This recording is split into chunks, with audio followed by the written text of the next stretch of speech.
21. WikiLeaks putting Hillary Clinton's policy proposals under the microscope as the seemingly endless dump of emails and speeches continues this morning. So what exactly are we learning about Clinton's positions on foreign policy?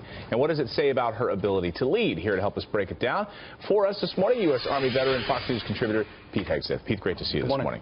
So, of course, tomorrow night, focus on this. I'm sure we're going to be hearing about WikiLeaks and whether or not she has the ability to lead. What do we learn about one of these new emails as it focuses on Islamic terrorism? That's right. I mean, it emphasizes that she has, as we heard in other emails, a public position and a private position. Right. On this one, she'll talk and acknowledge the fact that there are radical strands inside Islam, but then out in public, as Barack Obama has done and others have done, she's very careful never to say radical Islam or use the word Islam in her critique of the enemy that we're facing right now. They had a specific discussion about this in the emails. Here's an excerpt of this, and this is for debate prep on radical Islam. It says this: we can't buy into the same narrative that these barbaric radical jihadists use to recruit new followers.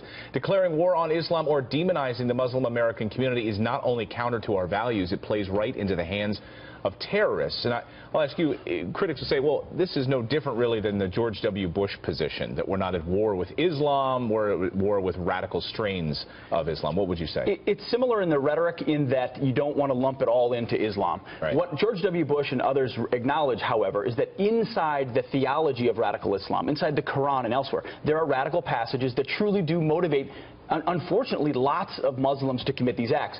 Hillary Clinton would say, no, that's just not the case. There's just a few dead-ender types that eventually will fade away if we just hold up moderates. That's not clear that's what will happen. It'll be interesting to see that tomorrow. And also Iran. And here was an excerpt to Goldman Sachs CEO Lloyd Blankfein on bombing a belligerent Iran. Listen to this. Clinton says, quote, well, you up the pain that they have to endure by not in any way occupying or invading them, but by bombing their facilities. I mean, that is not the option. It is not, as we like to say these days, boots on the ground. That Blankfein responds, has it ever worked in the history of war?